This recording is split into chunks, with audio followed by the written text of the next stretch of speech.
Sous l'effort de la tempête, quand tous ont courbé le front, quand tous ont courbé le front, seul debout dressant la tête, je vous vois, fiers compagnons, vendéens, marchons au feu sans effroi, mourons pour Dieu, pour le roi, marchons au feu sans effroi, vive le roi, vive Dieu, vive Dieu, vive le roi. Chers amis, bonjour, ici le colonel Van Hagen. Je vais commencer tout de suite par remercier ceux qui écoutent mes podcasts et qui me laissent des petits commentaires, ça me fait très très plaisir. C'est quelque part rassurant de se dire qu'il y a au moins 40 personnes qui partagent mes idées. Mais bon, c'est à la fois ridicule et amusant. Je vais commencer tout de suite par un extrait du fameux discours de Charette. Je suppose que de nombreux d'entre vous le connaissent. Mais moi, ça me fait toujours plaisir de repartir un peu à la source. Notre patrie à nous, c'est nos villages, nos hôtels, nos tombeaux, tout ce que nos pères ont aimé avant nous. Notre patrie, c'est notre foi, notre terre, notre roi. Mais leur patrie à eux, qu'est-ce que c'est ? Vous le comprenez, vous ? Ils veulent détruire les coutumes, l'ordre, la tradition. Alors qu'est-ce que cette patrie narguante du passé, sans fidélité, sans amour ? Cette patrie de bilbaudes et d'irreligion. Beau discours, n'est-ce pas ? Pour eux, la patrie semble n'être qu'une idée. Pour nous, elle est une terre. Il est vieux comme le diable leur monde qu'ils disent nouveau et qu'ils veulent fonder dans l'absence de Dieu. Vieux comme le diable. On nous dit que nous sommes les suppôts des vieilles superstitions. Faut rire. Mais en face de ces démons qui renaissent de siècles en siècles, sommes une jeunesse, messieurs. Sommes la jeunesse de Dieu, la jeunesse de la fidélité. Et cette jeunesse veut préserver pour elle et pour ses fils la créance humaine, la liberté de l'homme intérieur. Voilà, c'était Charette. Et je trouve que c'est particulièrement d'actualité. En cette fin de XVIIIe siècle, comme l'aristocratie française était largement, était quelque peu, on va dire, pervertie par l'esprit des Lumières, il y avait encore des gens qui avaient cette notion de l'enracinement, puisque bon, tout n'était pas encore parti à volo, comme c'est le cas aujourd'hui. Et je trouve le mot de Charette particulièrement d'actualité lorsque l'on voit, de par le monde, de par nos terres de France, cette espèce de ce qu'il décrit comme bilbaude et irreligion. Tout cela s'est accompli. Ça s'est accompli grâce à la Révolution et puis tout ce qui a suivi derrière. Et en ce moment, je suis en train d'étudier en détail la Nouvelle-France. Hein. Et je me faisais une petite réflexion. Je vais vous en faire part. En lisant toujours l'aventure française en Amérique, je suis tombé sur un passage intéressant où l'auteur nous explique, que je le cite, Frédéric Poretti, il en résultait que les rois de France n'admettaient pas plus l'esclavage des Amérindiens. Et ceci est d'une grande importance. Ils considéraient les Indiens comme des Français. Et entendant pratiquer une assimilation complète qui ne manque pas de trancher avec ce qui s'est produit après eux, et dans la suite des conceptions coloniales françaises. Ce fut incroyable comme honorable pour l'institution monarchique d'admettre ces mélanges des peuples dans leur sang, effaçant toute distinction entre eux, afin de faire une seule nation, cela sans prêt-à-penser, ni idéologie mielleuse. Ouais. Puis il nous cite donc des exemples, le baron de Saint-Castin marié avec la fille d'un chef abénaki, celle-ci devenant baronne, ou d'autres, nombreux, qui auront une descendance mi-française, mi-amérindienne. Et basiquement, je ne suis pas forcément pour les mélanges. De mon point de vue, les mélanges interculturels, justement, car ils sont interculturels, peuvent provoquer des dissonances. C'est toujours différent. Enfin, ça me paraît toujours assez périlleux, par exemple, pour un Français élevé en France, de se marier avec une Japonaise élevée au Japon. Ce sont deux cultures totalement différentes. Mais, au-delà de cela, ma foi, l'amour étant ce qu'il est, on peut difficilement se porter en juge et en bourreau de ce genre de choses. Cela dit, je me faisais la réflexion et j'essayais de comprendre quel pouvait être l'esprit qui animait un Amérindien. Contrairement peut-être à certaines idées reçues, les Amérindiens auraient très bien pu foutre cette poignée de Français à la mer, les massacrer, les scalper, éventuellement les bouffer et les cramer. Parce que bon, c'était quand même pas des enfants de cœur, les Amérindiens. Mais justement, ils avaient cette culture à la fois guerrière et à la fois extrêmement spirituelle.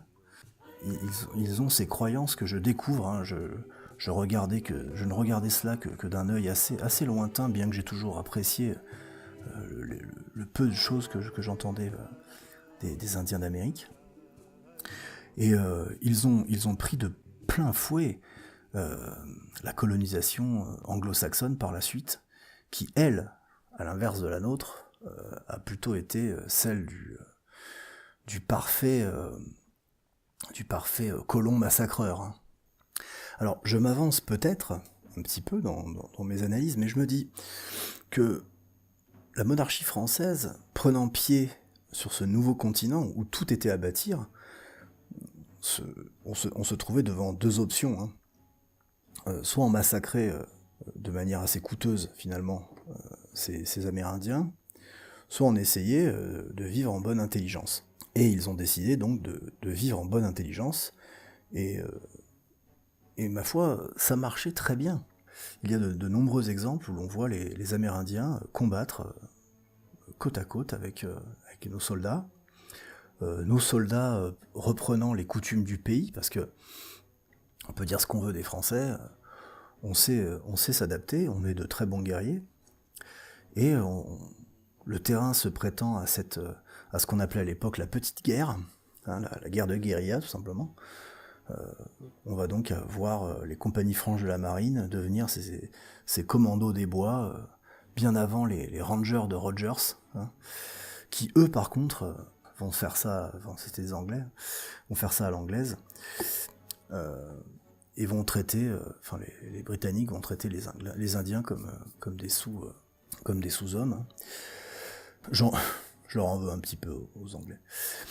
Et ce qui est curieux, c'est de voir cette espèce d'un côté, quelques années plus tard, puisque bon,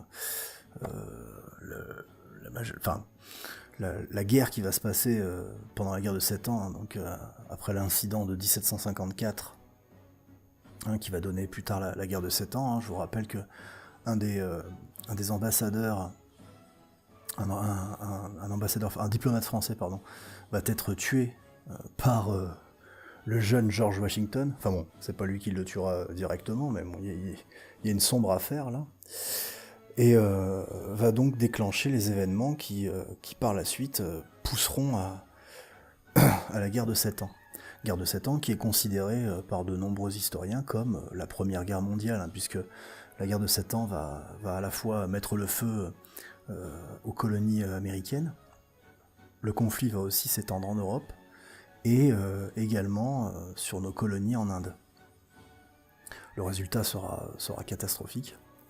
Mais pendant la guerre de 7 ans, nous avons quand même fait preuve de beaucoup de courage, il y a eu de belles batailles, et les Français ne sont pas tombés sans créer des victimes. C'est là aussi que l'on verra certains personnages qui plus tard seront importants, comme Louis-Joseph de Bourbon-Condé. Je sens une leçon à prendre de cette époque.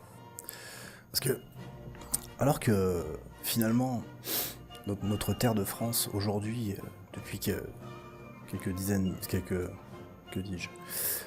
depuis de nombreuses années, on va dire, depuis environ 60 ans, est envahie est envahi de force, hein, alors que des gens nous ont parlé d'assimilation, etc.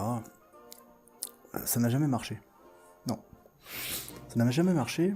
Je pense que ça n'a jamais marché parce que, d'une part, la France est lentement devenue irreligieuse, donc elle n'est plus spirituelle. Cette espèce d'envahisseur a été poussé sur nos terres par à des fins de spéculation pure. Hein. Alors d'accord, hein, ça peut paraître un peu un parallèle étrange, hein, ce que je suis en train de faire. Mais finalement, cette alliance qui s'est produite entre les Français et les Amérindiens est, à mon sens, une alliance spirituelle. La France était un pays spirituel, la monarchie est un système spirituel. Et les Amérindiens ont une spiritualité absolument vaste, c'est assez grandiose. Je reprends, enfin je vais paraphraser un chef indien là, que j'ai entendu récemment, qui parle du temps, le temps en tant que le temps historique, qui avance en se maturant en fait, et qui à un moment donné s'effondre et doit se renouveler. Et il dit, à l'heure actuelle, nous sommes au moment où ça s'effondre et où ça va se renouveler. Ce qui m'a immédiatement fait penser à René Guénon et au Kali Yuga, aux différents âges. Et c'est marrant de voir que des peuples aussi lointains que les traditions indiennes, hindoues, et les traditions indiennes d'Amérique se rejoignent en fait. Bref. Et donc, l'alliance du peuple français, des colons français avec les Amérindiens ne s'est fait que parce que finalement ils étaient spirituels et les Indiens avaient cette grande sagesse de à la fois observer et de je sais pas comment le dire autrement, mais de surfer un peu sur la vague pour la prendre à leur profit et ils s'alliaient aux Français parce qu'ils savaient que finalement les Anglais étaient bien pires. Et c'est assez fascinant, je trouve. Donc finalement, cette expérience française en Amérique a été quelque chose de grand. Et si nous avions pu continuer, je gage que l'Amérique actuelle ne serait certainement pas la même. Elle ne serait pas tombée dans le giron maléfique de la marchandisation anglo-saxonne. Hein, vous faites quelques petites recherches sur la façon dont les Anglais avaient de gérer leurs colonies en perpétuelle compétition les unes avec les autres. Enfin bon, bref.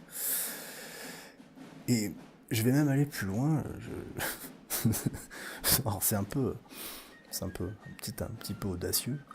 Mais lorsqu'on voit les dissensions qu'il existe dans le camp national à l'heure actuelle, hein, plus ça va et plus j'ai tendance à prendre de la distance entre toutes ces obédiences nationalistes, où je me dis que finalement le seul vrai nationalisme c'est pas le bon mot, mais le seul amour que nous pourrions avoir pour notre patrie n'est que la seule solution est la monarchie. C'est le seul vrai nationalisme, la seule vraie notion d'amour de notre terre, de nos traditions, de l'enracinement, ne peut être que le fait monarchique. Tout ce qui a pu arriver après la Révolution n'est finalement que le fruit de la Révolution.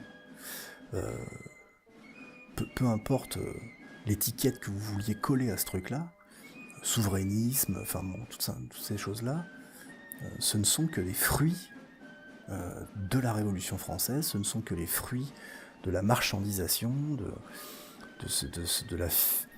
du fait financier, du libéralisme économique.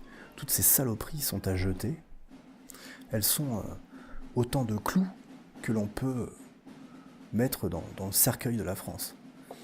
Et je n'ai jamais été plus convaincu qu'aujourd'hui, si je peux l'être, que la seule solution, effectivement, est un rétablissement de la monarchie. Alors, c'est un autre sujet, hein, on est d'accord, c'est pas pour demain, je suis un idéaliste, etc., pas réaliste, enfin tout ce que vous voulez, mais je pense que il est intéressant de plonger notre regard dans l'histoire et, de transmettre cette histoire, de prendre nos amis, nos enfants, enfin qui vous voulez, et de bien leur pointer du doigt l'œuvre qu'a été la monarchie en France, et l'œuvre de vie, l'œuvre spirituelle, et l'œuvre de mort, l'œuvre délétère, matérialiste, du fait républicain, de l'après-révolution. Hein. Et voilà, donc je vous engage à aller jeter un coup d'œil sur...